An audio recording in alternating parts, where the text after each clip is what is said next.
boyfriend, who's been in a lot of my most recent vlogs on YouTube, has been cheating on me because the woman came to Peyton Marie Charles, welcome to the channel, the Reality Tea Room. This is where you get all the tea and the gist. If today is your first time on this channel, please subscribe, share, like, and also comment for more. Today we're going to digest into Peyton Marie Charles. Everything we're going to be discussing here is for entertainment purposes.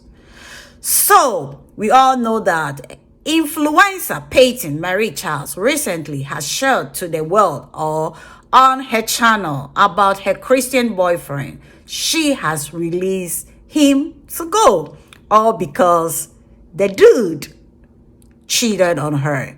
So, you know what? Our woman said, no.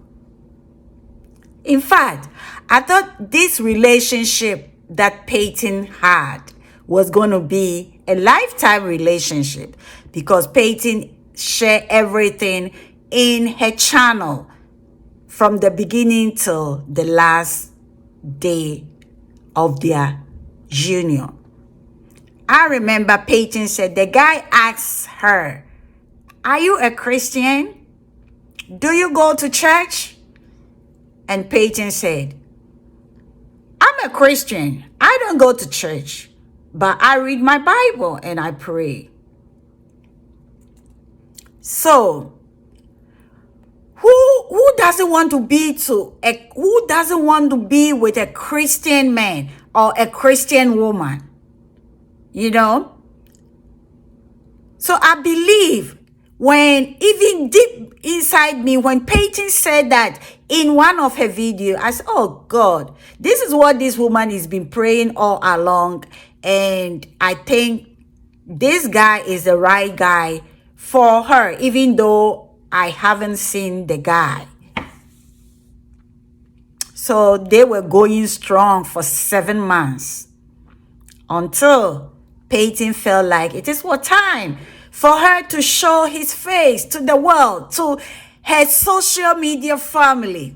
And boom, as soon as she showed the guy's face, less than a week, a woman comes out and say, "Me and this man has been going for 2 months strong. And I keep asking him, do you have a girlfriend? He keeps saying no. Even though she been to his house and has been seeing eyelashes here and there in the house, but he's still denying, no, I don't have any girlfriend besides you." And I believe the same thing he was telling Peyton too. And then Peyton comes out to share this to the public. And some of you all are going after Peyton, that she's following the same pattern. Why is she dating the same guys? What people should know that Peyton has put in her life to the whole world, sharing her whole life to the whole world. And this thing that has happened to Peyton is sad. And Peyton is a strong woman to even sit in front of the camera to share this situation to everyone. And for you to go after her to say she is dating the same guys, says the guys are younger than, her, that is not good thing to say. Okay, Peyton did not choose this guy. These guys are the one who chose Peyton. Okay? And if Peyton has come out to break the news to the world, you have to find something good to calm Peyton down.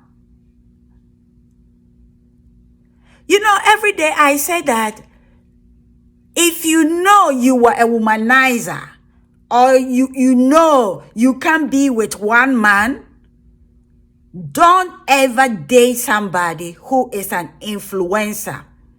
You know what? One way or other, one day, that person will put you in his or her video. And that's what Peyton did. And I'm glad this didn't come out 7 months into their relationship. Because if Peyton had waited, or if they had been going for like 2 years, and the guy is cheating left and right everywhere and has come out, I don't know what would have happened to Peyton. Because even this 7 months period, you can see is hurting this woman so bad. Because she has invested all her life into this relationship. And I believe she thought, or she was thinking, this is the end of it. We're going to marry and we're going to be our small family. Because you can really tell Peyton loves this guy. We need to watch what we say to people. The fact that they put in their life in public to the whole world to see what is going on in their world doesn't mean that you can say anything to them. They chose to share their life to us. Doesn't mean you can take advantage of them. I found out my boyfriend, who's been in a lot of my most recent vlogs on YouTube, has been cheating on me because the woman came to me as a woman. After I showed his face in my vlog, I hadn't been showing his face. But my most recent vlog, when we went and got the dog, I did feel comfortable enough to show his face because I felt like we were so solid. You know, we going on 7 months. This is somebody that, you know, got me back in the church. We pray together, we fast together, we go to church together. The pastor has prayed for us. I've met his family, I've met his friends. I didn't really have any reason to doubt him, even though I did have trust issues, because my biggest complaint in this relationship was he's always in his phone. And, you know, when he comes over here, you know, our whole relationship, his phone always on do not disturb, always on silent. You know, I've definitely had reservations, and we've discussed that, and you know, he said that he was gonna get better because he didn't feel like he's always in his phone. But yeah, Sunday morning, right before Sunday service, you know, that was the first thing I saw when I unlocked my phone is, you know, please check your DM. DW, we're gonna call him DW, which is coincidentally the same initials as Darnell Wright from Thin Line Between Love and Hate. But yeah, she said DW is a cheater. She posted that twice under a collaborative reel. So it really wasn't my reel, it was my hairstylist reel. So of course, when someone collabs with you, you don't have control over what's being posted. You can't delete it, none of this. So, you know, I asked him about it and he denied it, called her a stalker, blocked her from my phone, and you know, he was trying to move past it. But I had an attitude the whole Sunday. I couldn't move past it. And then I pick up my phone, I go through my DMs because I was just, you know, reading DMs from, you know, people still send me happy birthday texts and comment on my dog. So this one particular DM was right there at the top. It was a lady that I always talk to, always, since 2021. She was telling me that she was the girl's mom. And her daughter just found out last night that we are dating the same man. And she's devastated and she's hurt and all these things. And I'm like, wow. So now I'm having a panic attack. I call him downstairs. I'm like, what's this? He's still sticking with the stalker story. So Monday rolls around and, you know, he's really acting like none of this is going on. You know what I'm saying? He is, like, if I've ever met a narcissist or the devil, it would be him. Because, like, he hit me up like, babe, you want to make a music video? I'm like, no. I want to sit in this. I want to understand why this lady just texts me what she texts me. He's like, don't worry about it, babe. I'm going to get it handled. I'm sorry for that this is, you know, you're going through this. Because I don't do drama, y'all. I don't bother nobody. People always fucking bothering me. I don't bother nobody, man. Like, for real. My world just got turned upside down. This nigga acting like none of this even fucking matters. You know what I'm saying? So, you know, when he brought up an old argument that we had already settled and I had apologized for, I kind of felt like this was him deflecting, you know what I'm saying? And it made me want to, you know, find out more. So I just randomly get on TikTok because I had posted a video with my dog, you know what I'm saying? And because the video ain't doing numbers like that, I'm reading the comments. So when I scroll all the way down, it say 3 comments need to be reviewed. This is a video of my dog. I'm not even in it, y'all. It say 3 comments need to be reviewed. So when I click on it, it's the girl. She had, if TikTok didn't put this in the review, this would have been right there for everybody to see. It's the girl saying, I'm literally trying to tell you, me and DW just had sex this past Thursday, unprotected. We've been having unprotected sex for the past 2 months. I have been having feelings that he might have someone, and I've been asking him, do you have a girlfriend? And he keeps telling me no. He has been living a whole double life and it's been cheating on you. So I sent him that. And I'm like, flabbergasted. I'm like, why does this girl keep doing this publicly? Like, why is she not even trying to be private? So this when I go to my private messages, which I never do because I'm not on TikTok like that. If I'm on TikTok, I'm ordering shit. So lo and behold, she had sent 3 long messages on TikTok in the private messages, and one thing stuck out to me when she said she found a lash at his house. And I had already asked him, like, have y'all been messing with each other this year? He said she ain't never been in his house, like he's sticking to the stalker story. When she said she found a lash at his house, I said, this girl is not lying, because when it comes to lashes, I'm all over his house. I'm all over my house. I be thinking they spiders on the floor. Because I got a bad habit of picking them out and let them drop where they fall, and I know it's probably trifling, but I'm actually glad I do that. So after this, I also read him those messages. At this point, like, that boy should get the Golden Globe, or whatever you get when you can act real good, because, I mean, he was acting like she really just made all this stuff up out of thin air. And I watch a lot of Lifetime movies. I don't know about that. I don't know about that. Like, I don't, like, she had dates, everything, and the dates lined up to when we was beefing over stuff. You know what I'm saying? And having disagreements and our little, you know, relationship spats and stuff like that. It lined up when I wasn't with him. If she had to pick any days when I know we was together and I spent the night and he was over here, then I would have been like, yeah, she lying. But her dates lined up to when we was beefing, or I was on my period or something. You know what I'm saying?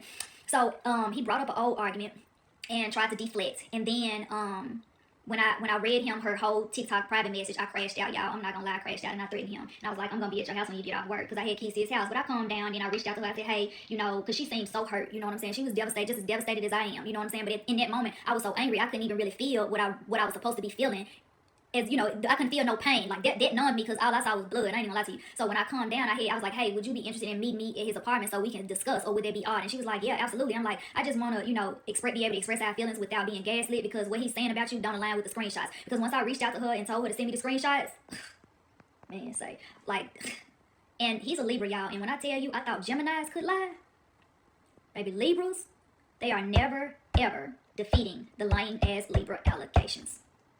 Nah, they grave walkers and grave talkers, baby. Whatever lie they got, they taking it to the grave for sure. So, we end up meeting at the bowling alley instead, because I guess I scared him, because I did threaten him. And I was like, hey, change of plans, we're not meeting at his house. He told me to follow him to this bowling alley. I don't know the name, so I'm gonna send you my location in the lane we at. Now, I thought two things was gonna happen. When she pulled up, I thought he was either gonna walk off and be dismissive, or deny me like he was just playing me and using me for clout.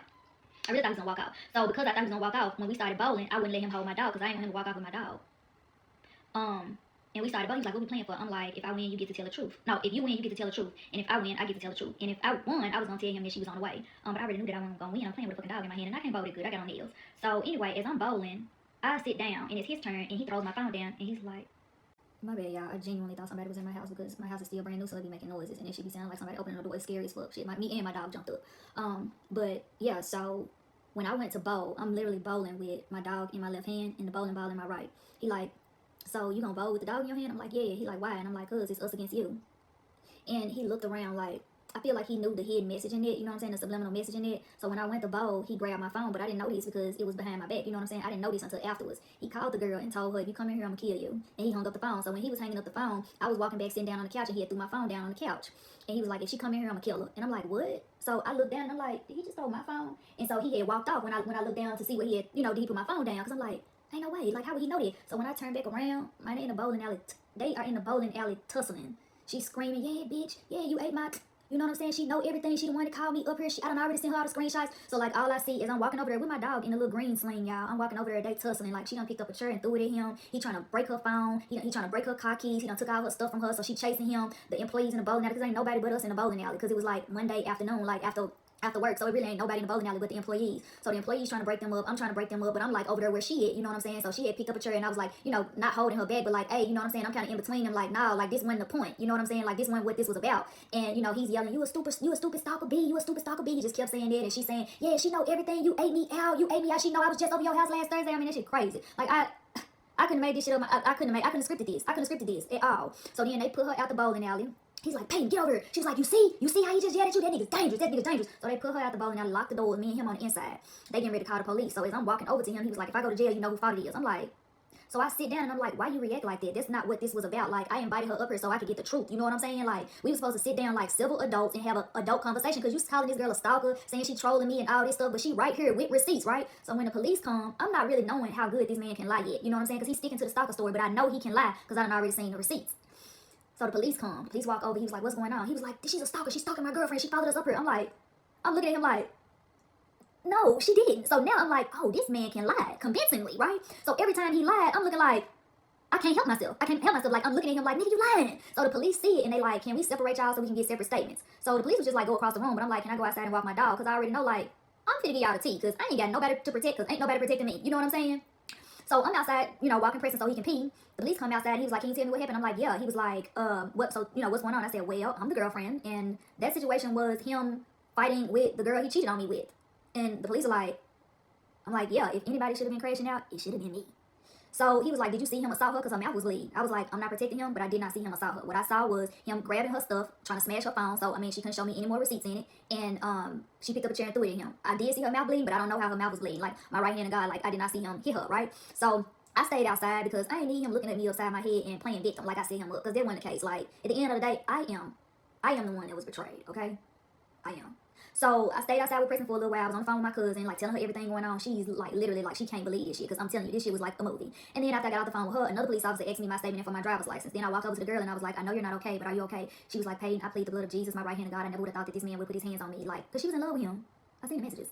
So, she was like, he know I ain't got no money. He done broke my phone. So I was like, don't worry about it. I'll replace your phone. She was like, I don't even really want to do this. I don't want to be the reason why another black man go to jail. But, like, he put his hands on me or whatever. She was like, you cannot stay with him. He's dangerous. Like, if I had came to his apartment, I know he would have tried to kill me. And I'm like, I don't think he would have tried to kill you, but I'm definitely glad we didn't go to his apartment, because I don't think that, I didn't know he was going to react like that. You know what I'm saying? Like, he's never gave emotionally unstable. I've been the crash out in a relationship. Seriously, I have. So the police come out and they say they can't see him assaulting her on camera. So they basically banned him from the bowling alley. Me too. I was like, damn, what I do? And then they let them go, right? So I walk in, I was like, I'm finna go. I tell her, meet me at T-Mobile, I'm finna buy you a new phone. So I went over there, bought her a new phone. She telling me more stuff that aligns with, I know that they had a connection. Like it was something going on between them because the stuff that she was telling me he told her was things that I also, know he told me, he shared with me. She knew a lot of intimate details that if she was a stalker, she just wouldn't know. You know what I'm saying? So we sat in the parking lot a little while longer and talked, and I was really not trying to trauma bond, but I mean, I was very, very shocked at the things that she was sharing with me. And I realized that he was playing both of us. I mean, I was just the girlfriend, but I don't think I meant anything to him, to be honest. I don't think I meant anything to him.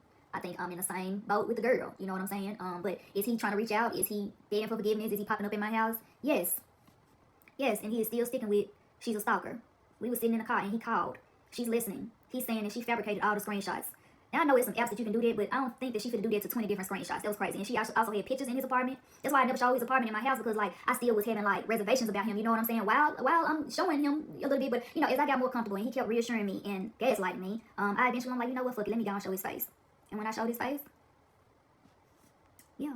But I take accountability for not, leaving sooner and trusting my gut. I wanted to believe because this was a man of God and, we involved God in our relationship. I had never had a relationship like that. I wanted to believe that this time was real, you know what I'm saying? And God was really, sending me my Boaz. And I was wrong. I don't think it's a reason to laugh at my pain, but I get it. A lot of people that watch me don't genuinely fuck with me. I get it. I could just hope while you laughing at me that this never happens to you. Because when I was in that car with the girl, I said, I sure know how to pick them. She said, shit, me too.